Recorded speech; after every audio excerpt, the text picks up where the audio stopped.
بسم اللہ الرحمن الرحیم۔ السلام علیکم۔ حضور صلی اللہ علیہ وسلم کو والدہ نے 7 دن دودھ پلایا۔ 8ویں دن دشمن اسلام ابو جہل کی کنیز صوبیہ کو یہ اعزاز حاصل ہوا۔ صوبیہ نے دودھ بھی پلایا اور دیکھ بھال بھی کی۔ یہ چند دن کی دیکھ بھال تھی، یہ چند دن کا دودھ تھا، لیکن ہمارے رسول صلی اللہ علیہ وسلم نے اس احسان کو پوری زندگی یاد رکھا۔ مکہ کا دور تھا تو صوبیہ کو میری ماں کہہ کر پکارتے تھے، ان سے حسن سلوک بھی فرماتے تھے، ان کی مالی معاونت بھی کرتے تھے۔ مدنی دور آیا تو مدینہ سے ابو جہل کی کنیز صوبیہ کے لیے کپڑے اور رقم بھجواتے تھے۔ حضرت حلیمہ سعدیہ رضائی ماں تھیں، وہ ملاقات کے لیے آئیں۔ آپ صلی اللہ علیہ وسلم نے دیکھا تو اٹھ کھڑے ہوئے اور میری ماں پکارتے ہوئے ان کی طرف دوڑ پڑے۔ وہ قریب آئیں تو اپنی چادر اتار کر زمین پر بچھا دی، جسے ہم کائنات کی قیمتی ترین متاع سمجھتے ہیں۔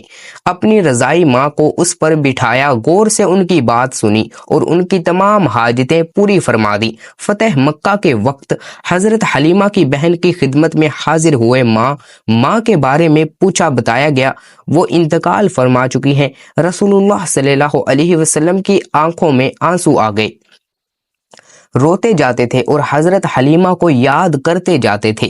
رضائی خالہ کو لباس، سواری اور 100 درہم عنایت کیے۔ رضائی بہن شیمہ غزوہ حنین کے قیدیوں میں شریک تھیں۔ پتہ چلا تو انہیں بلایا، اپنی چادر بچھا کر بٹھایا، اپنے ہاں قیام کی دعوت دی۔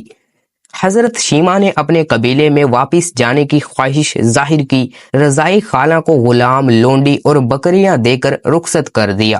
یہ بعد ازاں اسلام لے آئیں۔ جنگ بدر کے قیدیوں میں پڑھے لکھے کفار بھی شامل تھے۔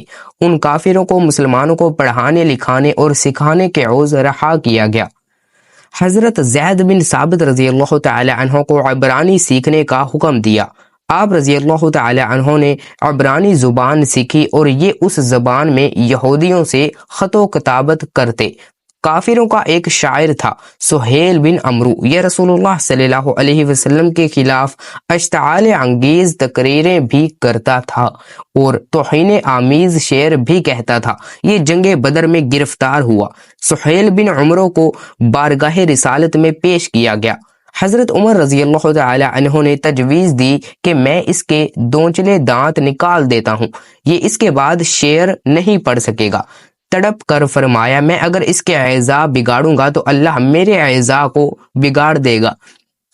تو دوستو، اگر ابھی تک آپ لوگوں نے ہمارے اس اسلامک چینل کو سبسکرائب نہیں کیا تو جلدی سے سبسکرائب کے بٹن کو دبا دیں اور ساتھ بیل آئیکن کو بھی ضرور دبا دینا، تاکہ ہر آنے والی نئی اسلامک ویڈیو کا نوٹیفیکیشن آپ تک پہنچتا رہے۔ حوصلہ افزائی کے لیے ویڈیو کو صرف ایک لائک اور کومنٹس کے اندر اللہ تعالیٰ کے 99 ناموں میں سے صرف ایک نام، زیادہ نہیں، صرف ایک نام ضرور کومنٹس میں ٹائپ کر دیجیے گا۔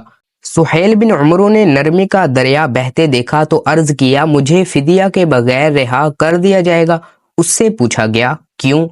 سہیل بن عمرو نے جواب دیا، میری 5 بیٹیاں ہیں، میرے علاوہ ان کا کوئی سہارا نہیں ہے۔ رحمت للعالمین صلی اللہ علیہ وسلم کی غیرت نے گوارا نہ کیا، یہ 5 بچیوں کے قفیل کو قید میں رکھیں یا پھر اس کے 2 دانت توڑ دیں۔ غزوہ خندق کا واقعہ ملاحظہ کیجیے۔ عمرو بن عبد مشرق بھی تھا، ظالم بھی اور کفار کی طرف سے مدینہ پر حملہ آور بھی۔ جنگ کے دوران عمرو بن عبد مارا گیا، اس کی لاش تڑپ کر خندق میں گر گئی۔ اس کی لاش نکالنا چاہتے تھے لیکن انہیں خطرہ تھا، مسلمان ان پر تیر برسا دیں گے۔ کفار نے اپنا سفیر بھجوایا، سفیر نے لاش نکالنے کے عوض 10,000 دینار دینے کی پیشکش کی۔ رحمت للعالمین صلی اللہ علیہ وسلم نے فرمایا، میں مردہ فروش نہیں ہوں، ہم لاشوں کا سودا نہیں کرتے، یہ ہمارے لیے جائز نہیں۔ کفار کو عمرو بن عبد کی لاش اٹھانے کی اجازت دے دی۔ خیبر کا قلعہ فتح ہوا تو یہودیوں کی عبادت گاہوں میں تورات کے نسخے پڑے تھے۔ تو رات کے سارے نسخے اکٹھے کروائے اور نہایت ادب کے ساتھ یہ نسخے یہودیوں کو پہنچا دیے، اور خیبر سے واپسی پر فجر کی نماز کے لیے جگانے کی ذمہ داری حضرت بلال رضی اللہ تعالی عنہ کو سونپی گئی۔ حضرت بلال رضی اللہ تعالی عنہ کی آنکھ لگ گئی، سورج نکل آیا تو قافلے کی آنکھ کھلی۔ رسول اللہ صلی اللہ علیہ وسلم نے حضرت بلال رضی اللہ تعالی عنہ سے فرمایا، بلال آپ نے یہ کیا کیا؟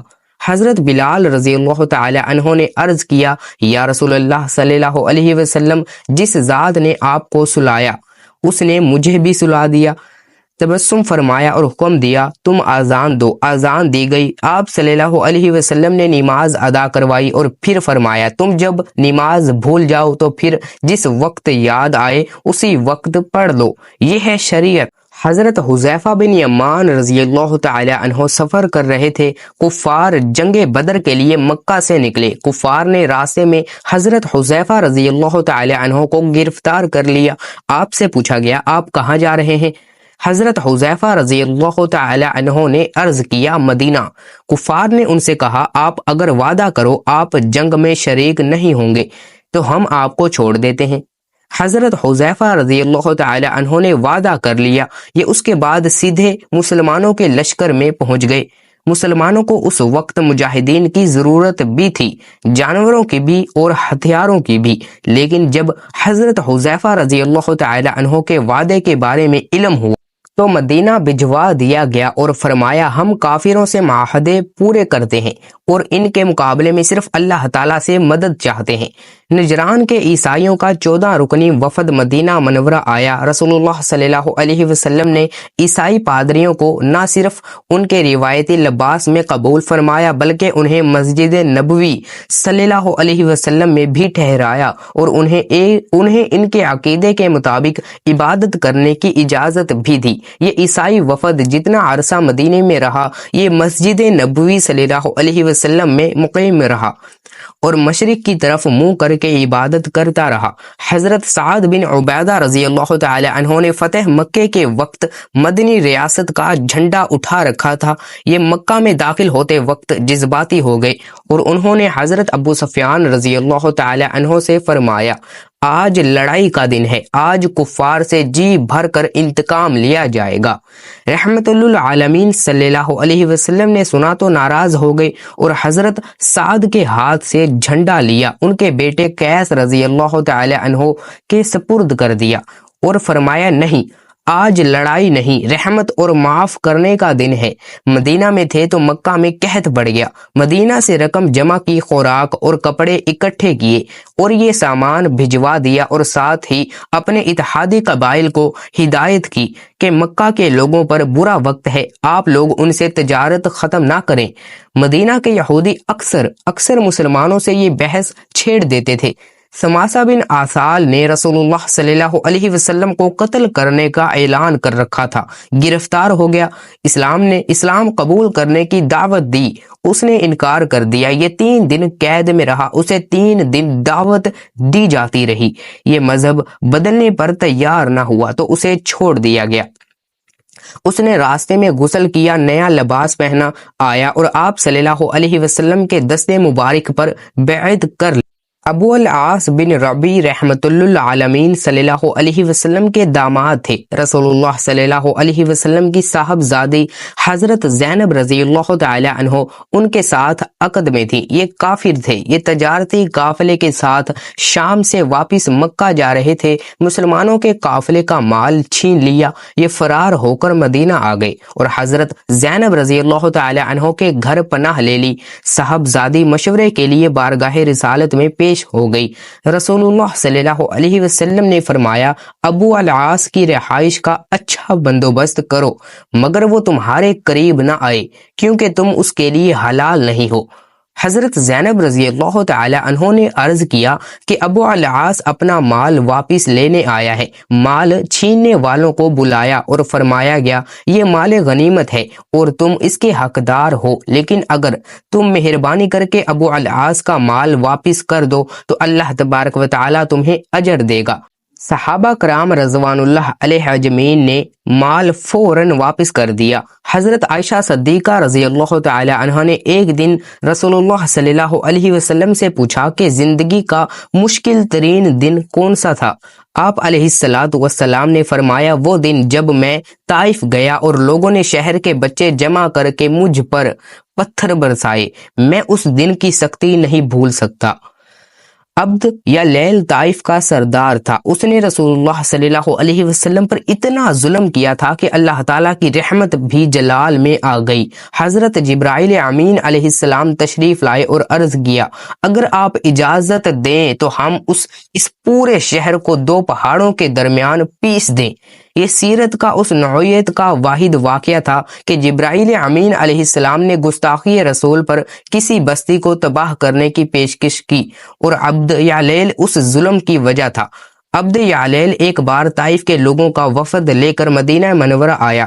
رسول اللہ صلی اللہ علیہ وسلم نے مسجد نبوی صلی اللہ علیہ وسلم میں اس کا خیمہ لگایا اور عبد یعلیل جتنے دن مدینہ میں رہا، رسول اللہ صلی اللہ علیہ وسلم ہر روز نماز عشاء کے بعد اس کے پاس جاتے تھے، اس کا حال احوال پوچھتے، اس کے ساتھ گفتگو کرتے اور اس کی دل جوئی بھی کرتے تھے۔ تو دوستو، کیسی لگی آج کی ویڈیو؟ اچھی تحریروں کے لیے اور مزید اچھی اسلامک ویڈیوز کے لیے ہمارے اس چینل اویس اسلامک ورلڈ کو سبسکرائب کرنا ہرگز مت بھولیے گا، کیونکہ اس چینل پر آپ کو ہر طرح کے اسلامک واقعات، اسلامک موضوع پر ویڈیوز دیکھنے کو ملیں گی۔ ان اسلامک ویڈیوز کو ہر روز دیکھ لیا کریں، اور بھی بہت کچھ دیکھتے ہو، ان اسلامک ویڈیوز کو بھی دیکھ لیا کریں۔ تو دوستو، جلدی سے چینل کو سبسکرائب کر دیں اور ساتھ بیل آئیکن کو بھی دبانا مت بھولیے گا، تاکہ ہر آنے والی نئی اسلامک ویڈیو کا نوٹیفیکیشن آپ تک پہنچتا رہے۔ ویڈیو کو ایک لائک اور کمنٹس کے اندر اللہ تعالیٰ کے 99 ناموں میں سے ایک نام اگر ابھی تک ٹائپ نہیں کیا تو ٹائپ کر دیں، اور اگلی ویڈیو، نیکسٹ ویڈیو کا موضوع کیسا ہو، نیکسٹ ویڈیو کیسی بنائی جائے، آپ کمنٹس کے اندر ہم سے ضرور بتائیے گا، ہمیں ضرور بتائیے گا۔ تو اللہ پاک ہم سب کا حامی و ناصر ہو، ہم سب کو اپنے حفظ و ایمان میں رکھے۔ اس ویڈیو میں کی گئی کسی بھی قسم کی کمی کوتاہی کو اپنے فضل و کرم سے معاف فرمائے، کسی بھی کی گئی غلطی کو اپنے فضل و کرم سے معاف فرمائے، اور ہم سب کو 5 وقت کی نماز پڑھنے کی توفیق عطا فرمائے۔ اللہ حافظ۔